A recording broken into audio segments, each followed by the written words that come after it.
I have personally encountered mis and disinformation throughout my life. Sage and Jester is an arts production company that is on a mission to fight misinformation and manipulation. We blend artistry and expertise in order to get people entertained and informed.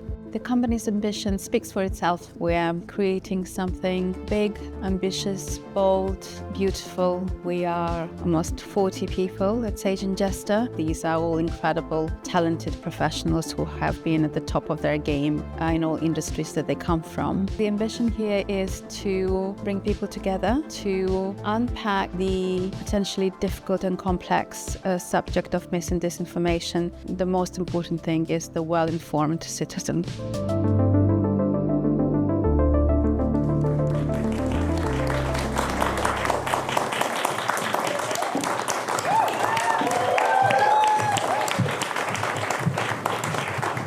Hello everybody and welcome to this Intelligence Squared event in partnership with Sage and Jester, the arts production company who make fascinating immersive experiences to arm you with the tools to question, to challenge and to pause before you believe what you see and read. I do hope you can trust what you hear from us lot tonight. Their bold new immersive theatre experience, Storehouse, opens this June, and I believe on the flyers on your seats, you've been given £5 off it. So we do hope to see you there. Yeah, woo, £5 off. This is the third and final event in our Critical Conversation series that I've been hosting here. My name is Sophia Smith Galer. I am a journalist and content creator, spending a lot of my time challenging mis and disinformation. So it's been my pleasure to host this. It's also my pleasure tonight to talk with fellow journalist Jamie Bartlett about how to fix your algorithm and indeed investigate them. Before I speak to Jamie, however, I am delighted to be joined on stage with Liana Batarkatishvili, founder of Sage and Jester. So a big round of applause for Liana, who's made this happen. And my first question is, why did you set Sage and Jester up? And was it inspired by your own life experiences? Yes, absolutely. It was inspired by how and where I grew up. I grew up in Georgia, in the former Soviet Union, then lived in Moscow in Russia for a long time, and then the last 20 years here in London. And I have witnessed this sort of break of eras after the fall of the Soviet Union, and how these post-Soviet 15 post-Soviet countries had to reimagine themselves and find their own identity once again, and what followed after with economic turmoil, and how the 70 years of propaganda, the whole machine was just crumbling before our eyes. Just to give you a little snippet, I think it's always easier with the little stories. One of my earliest memories, I must have been probably 4.5 years old. I remember being in Georgia, in Tbilisi, in our apartment where my parents were hosting dinner for their friends.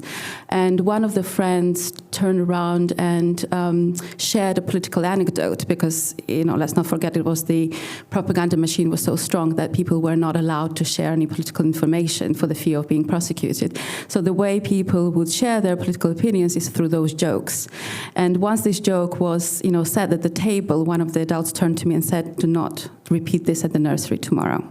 So it was just, when you grow up with this background, you really appreciate, you don't take freedom of speech for granted. Okay, so Soviet Georgia, modern day UK. What misinformation crisis do you think we should be aware of that's happening here right now?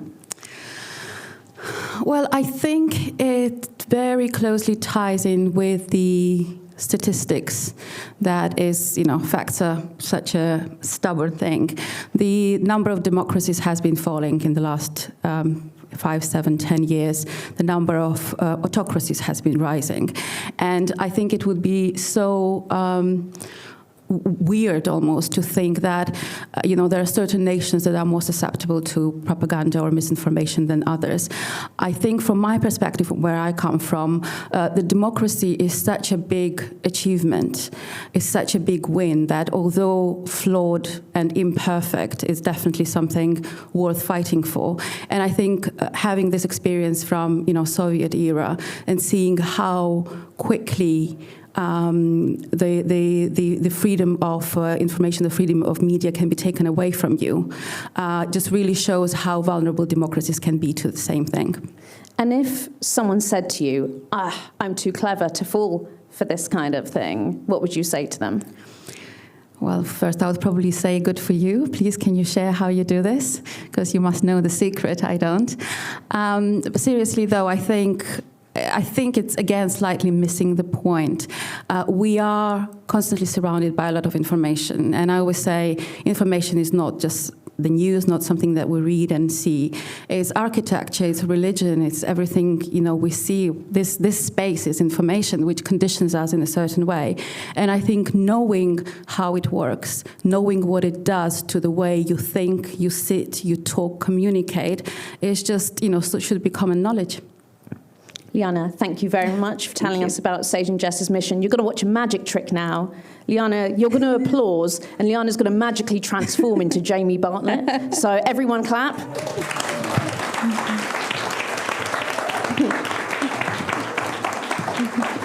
And here is Jamie. Thanks. Algorithm. Put your hands up if you kind of don't really understand what it actually is. Whoa, you all know what an algorithm is? What does an algorithm do? Go on, tell us. The thing is, it is actually really quite simple and quite complicated at the same time. Because on the one hand, you've probably heard it described as it's like a recipe. It's a set of simple instructions to sort of explain to a machine how to do a series of functions. So people will say, well, it's like onion soup, but for a machine, just you do this and then do this, and if user X does Y, then you do Z. So the basics of it are really quite easy to grasp. But that isn't really what we mean when we talk about algorithms, is it? Because what we really mean now are these super sophisticated, no one really understands how they actually work, machine learning algorithms, which are essentially the same, but they involve vast amounts of data, vast amounts of computing power to process just sort of millions of data points and essentially provide outputs. Bit of a black box everyone talks about. It's a black box. Data goes in, some very, very complicated systems are at work crunching through the numbers, and then some outputs pop out, and that could be a recommendation on your Netflix, it could be a recommendation on your Instagram, it could be a price point on your Ryanair website, or a million other things besides. And it's that in particular, that complex algorithm that's got everybody really, really nervous, worried, frankly pretty terrified about who controls them and what they're doing to us. Thank you. So the premise of this evening is to think about how we could cure our algorithm, and whether it's something that platforms should be doing, is it something governments should be doing, is it something that we can be doing? You, as a journalist, have investigated tech and society for such a long time. Many of you may have listened to The Missing Crypto Queen. Absolutely phenomenal podcast. Round of applause for Missing Crypto Queen, because it was so good. She's still out there. We're still working on this bloody podcast. I've been doing it for like 8 years, 7 years, and still nothing. No, if anyone knows where Dr. Ruja Ignatova is, there is the reward on the FBI's 10 most wanted list is now $5 million, all right? So I could just leave journalism then, and that would be it. Split the money with you. What is it that keeps bringing you back, I suppose, to tech and platform accountability as a journalist? Why is it something that you essentially feel like you need to keeping an eye on? I think my first book was about the dark net, and it was just all about how, this was in 2014, so it's quite ages ago now, and it was just a sense that there's all these powerful forces at work that are shaping our world, and none of us really understood how they were working, and we weren't interrogating them properly. Oftentimes we misunderstood them, or we were too scared of them to really look at them closely. And yeah, that just got, I mean, the way I actually got into journalism, and this is kind of algorithmically based in a sense, was by running a Facebook survey to target members of the English Defence League in 2006. I'd realised that the English Defence League were essentially not really a street-based hooligan movement. They were an online movement with a small real-world presence, and everyone was misunderstanding them. Because radical movements are always the first to pick up new technology and figure out ways to apply it, because they all feel shunned and they're all looking for ways around the system. And I thought, I wonder if I could, rather than trying to target people with adverts to sell them jeans on Facebook, I wonder if I could target members of the EDL and ask them to fill in a survey. So this is what you normally do in a weekend? It was actually over a weekend I did this. And I put £50 of my own money into the Facebook budget. And I came, and I said, target all members of the EDL with a little advert and ask them to fill out my SurveyMonkey survey about their attitudes. I come back the next day, or like on the Monday, and there's like 3,000 survey responses from members of the EDL. Like, no one had ever been able to really talk to these people before. So I was just so fascinated at new ways of getting into these worlds. I'm trying to understand them, but also to realise the world's changing very quickly. And, anyway, that got me into this. And I actually did a series for, this is really directly on point about algorithms ruling the world. I did another BBC podcast series called The Gatekeepers, which was really about how algorithms were changing the world. And it particularly started around 2014-15, when most of the platforms were faced with a big problem, which was we had these chronological feeds. Content was coming to you on your social media platforms in the order in which it was being posted by the people you followed. And they were like, maybe there's a better way to deliver this content to you. How about we start working out what you're interested in and just serving you more of that? It'll be really good, because we'll keep you more engaged on the platform and you'll get to see more stuff you like. So they all shifted to engagement-based algorithms, which just set off this sort of arms race about how can we keep you on there for as long as possible to keep you clicking and selling you stuff. You all know this story now, right? This is now kind of part of common culture. In 2015, I bet you didn't notice the change to Instagram or to Facebook's or to Twitter's algorithms. You might have noticed something slightly had happened, but not very clearly. And what's amazing is that tweaks like that in Silicon Valley can just transform societies. And that's what I found so fascinating about this subject in particular. So, for example, and sometimes it's almost accidental, 2016, Facebook's under a lot of pressure for the way that they'd allowed a lot of nonsense to spread on the platform in the build-up to the election. So they decide to start down-ranking news stories and up-ranking what they would call meaningful social interactions. Meaningful to who? To each other, your friends, your family, people you care about. Well, what they didn't realise is that just set off just another wave of absolute nonsense that in some ways was even worse. And there are people now that credit, well, it's the wrong word, but say that, ethnic violence in Ethiopia is directly linked to an algorithmic change in 2018, which created meaningful social interactions over news content. And it was dawning on me that, like, tiny little changes to algorithms change people's lives, and we hardly realise it. And that was the sort of scary thing about it. It can often feel like they're all-powerful, all-knowing things, algorithms. But I want to ask you from the perspective of someone who's reported on platforms. I was listening to an episode it's a brilliant podcast, The Gatekeepers, and I really recommend you listen to it. There is a moment in it where you're seeking right of reply, just as every journalist does when they're making, they're doing a report about these platforms.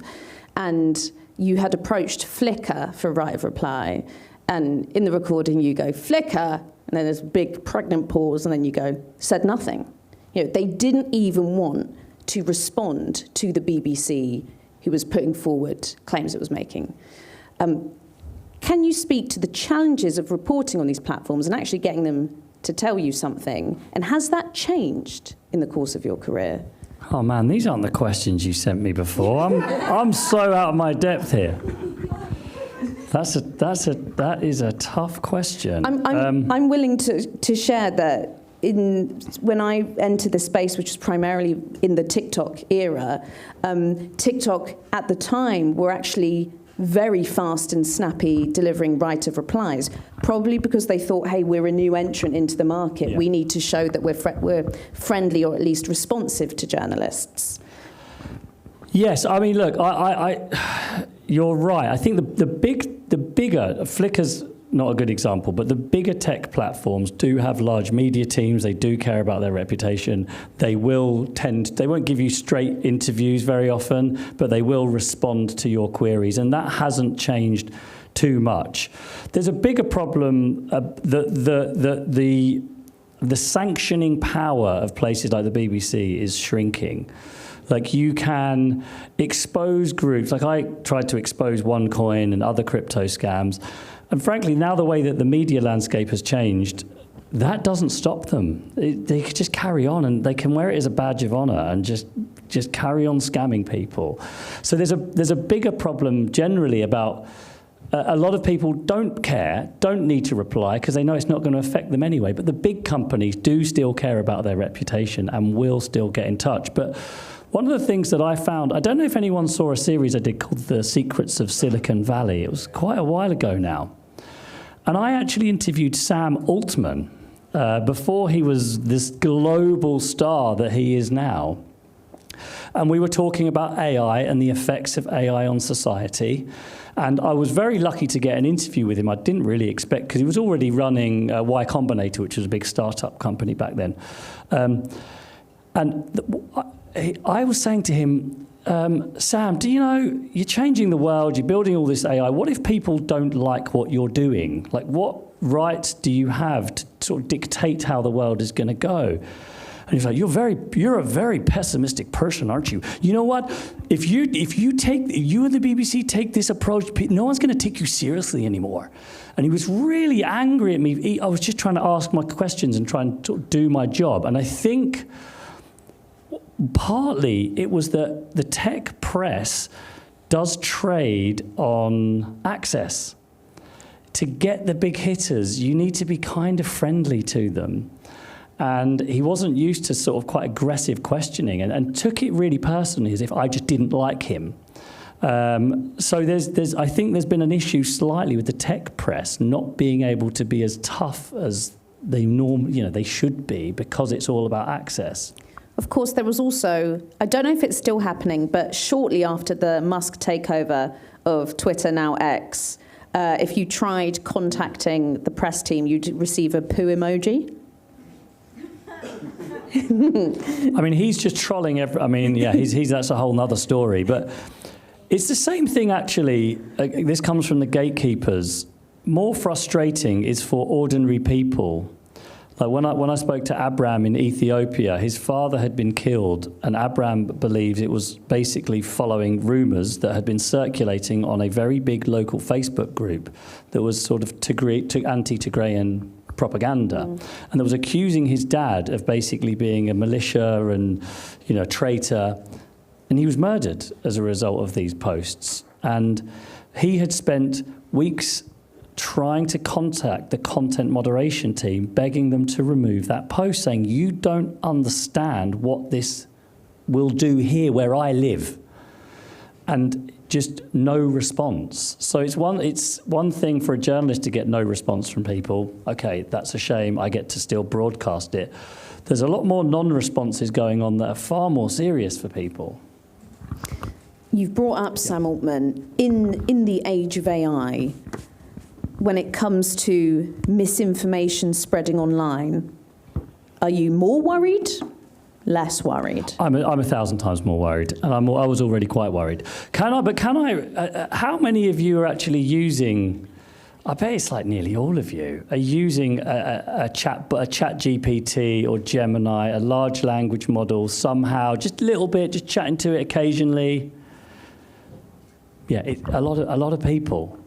They're pretty incredible, aren't they? They have over 60% of the market as well, ChatGPT, OpenAI. Well, oh, is it? Yeah. Yeah.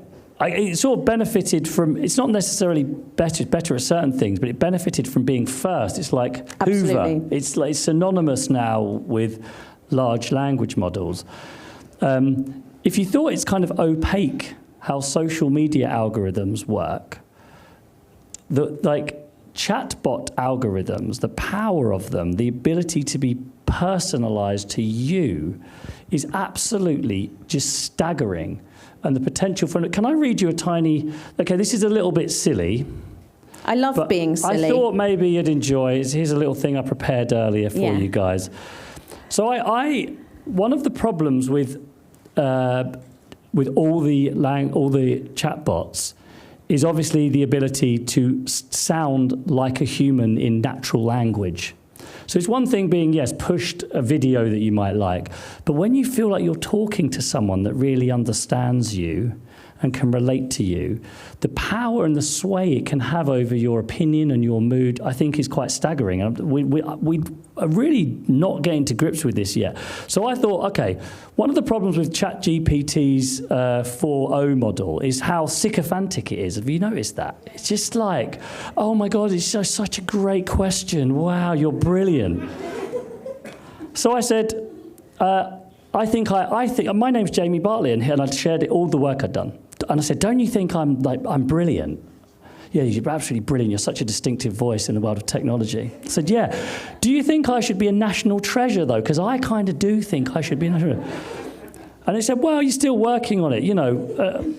They said, no, you're absolutely smart enough, clearly. Because I said, do you not think, what, you don't think I'm clever enough? Is that it? No, you're absolutely smart enough, clearly. I mean, if I didn't immediately call you a national treasure, it's not because you're lacking, it's because you're still building. I said, okay, great. So we agree that I'm pretty brilliant, but I'm not yet at Attenborough levels, but I might get there. Oh, yes, exactly my honest assessment. You are brilliant. You absolutely have the potential to get there. Okay. One of the top uses for ChatGPT is therapy. In this context, I can see why, because people are going to it thinking, ChatGPT might be the only non-person, that tells them something nice that day. Yeah, well, absolutely. But the problem with this is, what if you are quite unwell and it starts pushing certain delusions at you or encouraging you in those negative patterns of thought? And this is the problem. I think the fundamental core of this, I think we are repeating history in that I mentioned the engagement-based algorithms and why they became so important, and the sort of so many of the problems came from that original sin back in the mid-2010s, which was that they were optimizing for engagement. And there's kind of good reasons they were doing, understandable reasons. I don't think they understood the consequences. The reason ChatGPT 4.0 is sycophantic is probably because it's optimizing for engagement again. Because we kind of like this, being told we're national treasures and we're brilliant and we're wonderful. But that could be, imagine where that can end up, constantly trying to keep you there, keep you talking. If you're using it for therapy, which I know a lot of people are, the sort of information that you are sharing about yourself that could then be turned against you. There was a research came out this week that was people were debating online. It was a really good study, and like half of them were debating with other humans, half of them were debating with ChatGPT-4, and they didn't know who they were debating with. And at the end, they were asked to rank the debater and whether they changed their minds. The machine was far better at debating and changing people's minds than the humans were.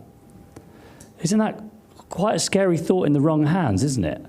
And the language is so good and so surprisingly accurate, it's very hard for the people to tell the difference. I mean, remember we used to worry about the Turing test. Oh, is anyone going to ever pass the Turing test? That's gone. We forgot that even existed.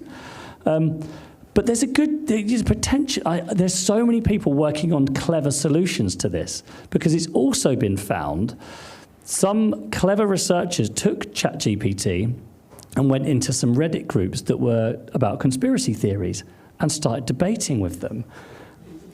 And they found that they were actually extremely good at changing people's minds, far better than other human debaters were. So there's all sorts of possible applications for this. I mean, I've always felt like, you know, those scammy phone calls you get from people, you know, scammers pretending to be the bank or offering you opportunity, just give them a chatbot to talk to and keep them tied up for hours and hours talking to a brilliant machine. Like there's so many clever uses to try to use this stuff well, but I am very worried about that essentially going down the same engagement, like optimizing for engagement path, and not really realizing how much more powerful it is than 10 years ago. And these are all tools, right? So you've got the good guys wanting to use it for a positive social impact, and then the bad actors using it for more nefarious reasons. Is it government that needs to step in to try and curb the bad and preserve the good? Can they? Should it be platforms? Oh, well, yeah. So we've obviously got this Online Safety Act that's really recent. I think we just... It's inevitably going to be a combination of all sorts of things, and we probably will never quite catch up with it. I don't think I have any brilliant revelations on this, even though I've worked in this area for years and years and years. I still struggle with, how far should the platforms be responsible? And clearly they should invest more in content moderation, and they're definitely going to have to do a lot in terms of looking out for machine-generated content and large-scale mass manipulation that's subtle. So more content moderation now will be required to look at networks rather than individual pieces of bad content. Like the entire content moderation business was based on originally finding bad content using AI often and then just removing it. Whereas what real campaigns of influence tend to be is networks of people spreading truthful stories to people to nudge them in a particular direction. And that type of manipulation is far harder to counter because it's all about coordinated, inauthentic behavior. As a result of the recent US election, I mean, they've just sort of wiped all of that away because it just all feels like censorship and all the other stuff that surrounds that. So it will, you know, they're the things I'm particularly worried about, large-scale, subtle influence campaigns, and I think it will ultimately be governments trying to nudge tech companies to do more, and tech companies doing a bit and maybe not enough, and journalists trying to figure certain things out. How that's actually going to end up, I'm not entirely sure. Because if I can tell you one other quick story about this, what I think a lot of people misunderstand about algorithms and like when they push content at you and what it can do to you. And this again is from the gatekeepers, and it was the story of Molly Russell, who you probably sadly have all now heard of her because she killed herself at age 14 in 2017 after, I mean, basically being recommended vast amounts of self-harm material, suicidal material. I won't go into all the details of it. And I interviewed Molly Russell's dad at great length about all this, but then I also went to Molly's family's lawyers and looked through all the material that she was being pushed, all the photos and the videos and the captions and the Instagram posts. And I mean, it was hundreds and hundreds and thousands of pieces of content spread out over many, many months. And the thing that most people maybe don't realize is not one single piece of content was the problem. You could almost make a case that every single piece of content she saw did not breach community guidelines of these platforms. They often weren't directly inciting certain behaviors, but it was the cumulative effect of seeing hundreds of similar pieces of content being pushed at you all the time. To a 14-year-old, remember, I mean, I found it tough. Imagine what it's like when you're 14. That was the thing that, you know, pushed her and pushed her and pushed her into that such dark place. And if you're concentrating on like, oh, we've got to remove single pieces of content, and that's not really the problem with algorithms, just push. It's the way that they can subtly keep giving you gently lots of similar things. And if you think about the way that algorithms have changed our news consumption, at least in the old days, we used to have to read broadly, but not very deeply. We'd read lots of different stories about lots of different things. Sure, you know, Conservatives would read The Telegraph and Liberals would read The Guardian, and you could kind of radicalise yourself a bit on that as well, probably. But it was hard to go very deep into a subject and become obsessed by a subject. It was time-consuming. But the algorithms allow you to go as kind of an inch wide and a mile deep very, very quickly into any subject. And they encourage that. And even when it seems healthy, it's not like you're obsessed with the farmer's inheritance tax. Suddenly, for a week, that's all you read. You're kind of utterly obsessed with it. Everyone else is a moron and an idiot and doesn't understand what's going on. And it can happen to very, very sensible people. None of that's hate speech. None of that's like illegal content pushed by an algorithm.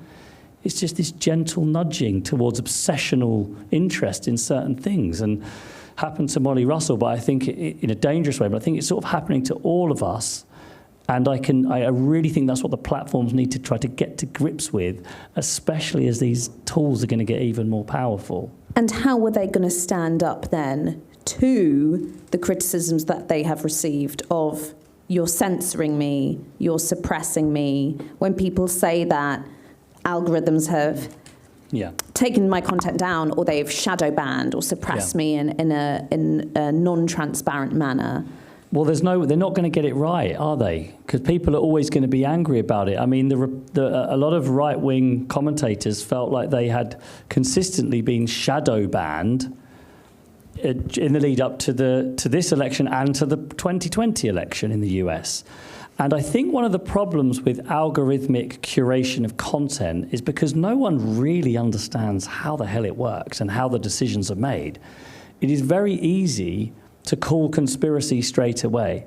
Oh, I'm being silenced because I'm being shadow banned. I don't get as much reach as I used to anymore. And because no one is able to sort of independently audit what's going on, no one can know.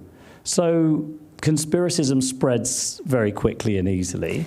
And sort of a lot of the kickback and the last election was in response to the feeling of censorship that had come from the previous one.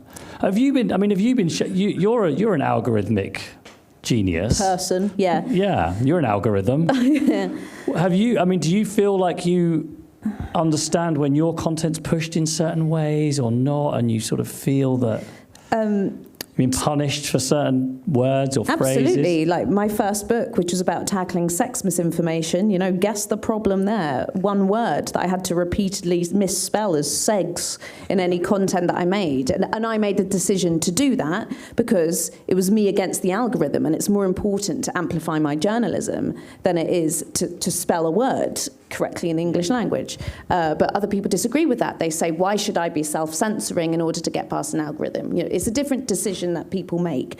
It's something I've tried to game, though, literally yesterday, because my next book has the word kill in the title. Oh, great. So I went on ChatGPT, and I asked it, do you think I'm going to meet any algorithmic suppression posting content for a book that's going to be called How to Kill a Language?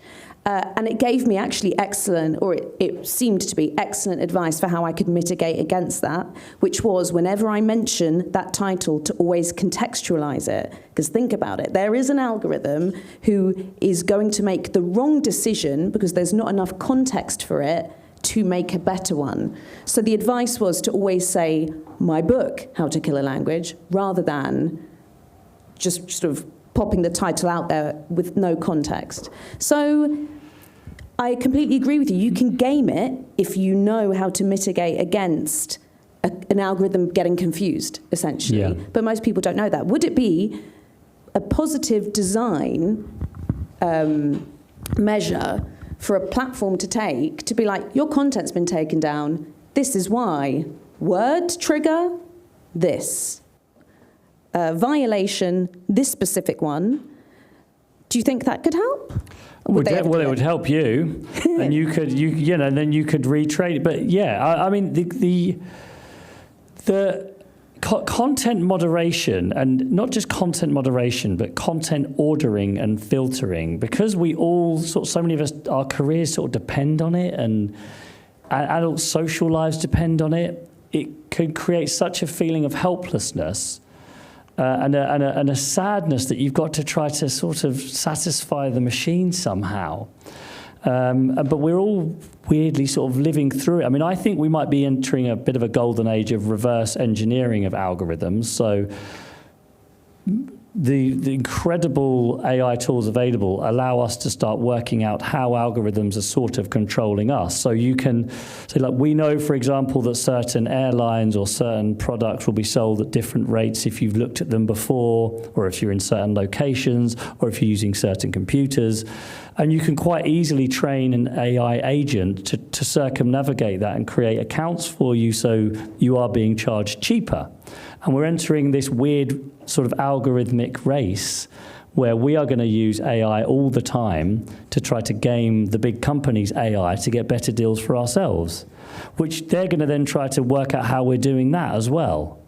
And there's no doubt that's going to happen. I mean, it's already happening in a small way. With computer scientists do this all the time, but it will soon be an app on your phone in 3 years.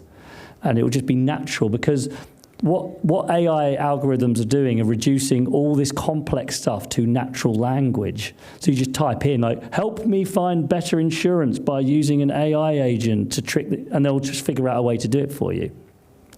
So all of us are going to be engaged in your problem of, like, oh, my algorithm's going to be like, it's going to delete my content somehow. And we are going to have to kind of get used to that, but without ever feeling like we're totally out of control. I mean, my worry is that, unless everyone... The sad thing is, I'd love it if none of this existed, frankly. But so I'd love to turn back the time to the glorious 90s where we didn't have to worry about all of this crap. And I feel very sorry for today's teenagers that this is what they're having to deal with. But a worse situation would be that a handful of people work all this out and the rest of us just don't. And then we're just constantly being ripped off. We're constantly at the mercy of some algorithm. People using ChatGPT algorithms are suddenly brilliantly productive and the rest of us are rubbish because they produce PowerPoints in 30 seconds and you labor away for 6 hours, so you're going to get fired. And that will be what will happen unless we don't actually start using them as well ourselves. I remember a really scary quote, though, that I saw. One of those sort of, in podcasts, you call it like a water cooler moment, something that, a little line that then sticks with you that you share over the water cooler. And it was just someone saying that they were in a taxi and they'd asked the driver, have you had a good day today? And he said, yes, the algorithm's been really good to me today. And I was like, oh my God, how long before we're praying to the algorithm to you know what I mean? That's the sort of, it's sort of not that different from religion. The people sort of this powerful being trying to granting me, these opportunities. I think it can feel like we often don't have control. And I do remember in the early age of TikTok, some people would complain to me like, oh, my whole For You page is just half-naked women dancing. That's all this app's good for. And I had to, delicately explain to them that the reason your For You page is lots of half-naked women dancing is because you keep watching the half-naked women dancing and you're not scrolling past it. You're not telling the app what it is you do want to watch if it's something different. I was using it in those early days to find stories, and I was getting a lot of people sort of talking about problems that they were going through. That was my For You page. And another journalist would say, mine's loads of kittens. And it's like, yes, do you like kittens? Yes, I do. I could have guessed that. That's why your whole For You page is kittens. I had to be ruthless, and if a cute dog video came up, swipe away and not watch it. Otherwise, I wouldn't get the sort of journalistic content that I was using to find stories. So last question, Jamie. What can we do for ourselves? Yeah. Is there any way we can take back control and do something this evening on our phones if we feel the need to? Yeah, definitely. I mean, we are going to enter, obviously, into a new age of Luddism. So you might all be going out there and smashing up these machines one day, and the sort of the new wave of neo-Luddism. I'm sure that's coming, but it will start in France, obviously, and then it will come here. So I think there's two ways of thinking about it. One is, and I think about it this way anyway, like a couple of simple things on your phone, really basic stuff. X and Instagram, you'll know more about TikTok, about how far you can do this. I think you can in the US, but not here yet, although I might be wrong now. Its default setting will be the recommendation engine. So it will be pushing Elon. You don't follow Elon Musk, but it will automatically go to the For You section, where your timeline will be things of stuff it wants you to see. It'll push controversial content at you that it thinks you're going to click on. You can just toggle over to following, and then you only see content from the people you follow. It's so simple. You can do the same on Instagram. There's other things you can do about turning off, going into your settings and changing your YouTube history so it doesn't know your history, so it doesn't keep pushing stuff at you. These things will take 2 or 3 minutes. And it's a fun exercise in a way, because then you can think, oh my God, my experience of online is so different just from making that simple switch. It took me less than 10 seconds to do it. And it gets you understanding the effect that social media content can have on you. And what it also does is makes you realize, oh, I am kind of in control. I don't need to just be fed stuff. I can actually manipulate a little bit and control a little bit what I'm being shown.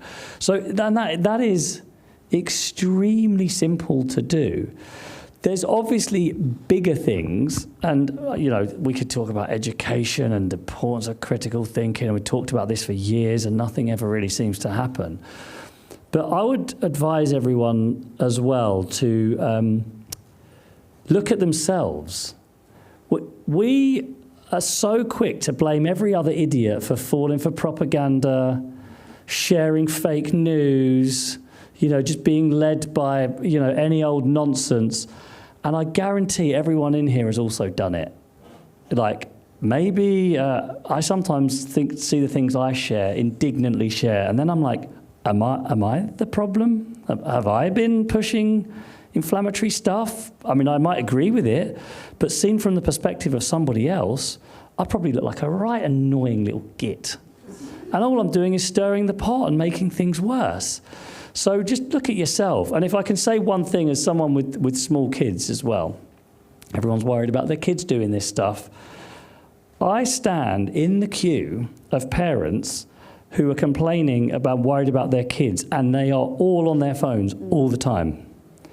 And they are modeling this behavior constantly. So one thing you could try to do is, this is really useful, is to de-phone your life. Look at all the this isn't a phone. Who uses this to make phone calls? It's just a mini computer. Now what you use it for is Google Maps. You use it for your music. You use it to tell the time. You might use it as a compass. You use it as a calculator. These are all objects that you could also have that aren't on your phone. Because what so many of us do all the time is pick it up to check the time, or I've got an alarm clock now, this is why I wear this, or pick it up to check the music or to whatever, and 10 minutes later you're scrolling through social media and your kids are watching or your friends are watching. If you can try to sort of decouple other objects from your phone, you'll find your usage goes down drastically and you'll feel a lot better for it. And instead of doom scrolling, you could, of course, read one of Jamie's best-selling books as well, if you so fancied it. We now have an interactive element of the evening. On the screens behind me, a QR code has mysteriously appeared. You may now scan the QR code, and there are going to be 2 questions asked of you. If you're watching our live stream, you can click the link that's been made available. I'm going to read out the questions and the possible answers, and the results will appear to us all. 1. How often do you see views in your feed that challenge your beliefs? A. Often. I follow a broad range. B. Sometimes it slips through. C. Rarely, it's mostly like-minded people. Or D, never. I actively avoid opposing views. Second question, which is more dangerous in today's culture?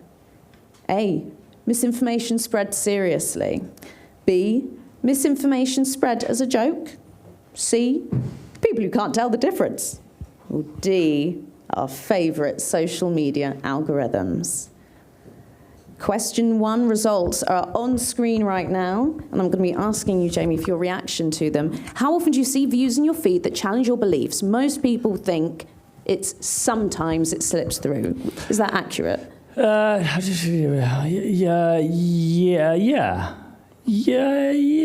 I think that seems about. I've seen similar things before. I think the biggest misconception about echo chambers, this is just my opinion on having spent a lot of time in different groups, is it's easy to believe that you can become radicalized online just by being surrounded by like-minded people sharing the same thing all the time. I actually find a more powerful dynamic is seeing people I disagree with and thinking they're complete lunatics. Because all they've been able to do, because their most aggressive content is pushed at me. So I'm seeing them in their worst light. And rather than having a long discussion with them about it to understand maybe where they're coming from, I'm just seeing their angry little message. You're being rage baited. It's nut picking often, it's called. It's like take the most extreme version of your opponents and then assume that that's what all of them think all the time. And I think the Republicans were actually brilliant at doing that, making all liberals seem like complete lunatics. Why would you ever vote for these people? And it's very easy when you're online to find complete lunatics on your own side.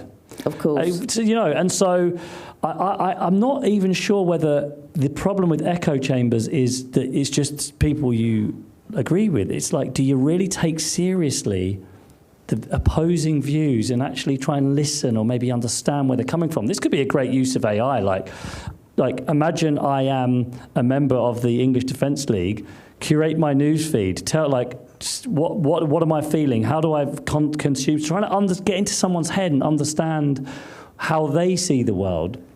It's never been easier to do that today, but none of us really ever do it. No. Second question, which is more dangerous in today's culture? Wow. C, that has had the most votes. People who can't tell the difference have been perceived to be more dangerous than the algorithms. Well, in the end, these algorithms are, you all know this now, it's really interesting how much more informed I think everyone is about this, broadly speaking now, compared to even 5 years ago. And most of us know that these algorithms and the content you consume is a sort of reflection of, it's the reflection of us in some way. It reflects the things that we do and we say. But it's turbocharged, it's manipulative, but it is still a distorted reflection of us. And so understanding that really it's about us and how we're thinking and how we're consuming stuff makes a lot of sense. It's like people who can't tell the difference, that's a sort of psychological issue. And whenever I talk about teaching critical theory or critical thinking on the internet, it's very rarely I suggest that we just talk about algorithms. I want to talk about what are the main cognitive biases that humans suffer from. All the different, there's like 160 that have now been sort of discovered about normalcy fallacy and, for me, fear of missing out fallacy is the biggest one of all because it affects all of us all the time, especially on crypto scams. And we don't ever learn about those in critical thinking classes much, but they ultimately are the things that are being manipulated. And so that's why some responsibility must rest with us. A round of applause for national treasure, Jamie Bartlett. Thank you. You can clip that up, feed it into an LLM, and it'll all be well. Make sure to visit sageandjester.com for the exciting experiences that they have coming up, and obviously their ongoing fight against the misinformation crisis. I've been Sophia Smith Galer. Over to the people speak. Thank you.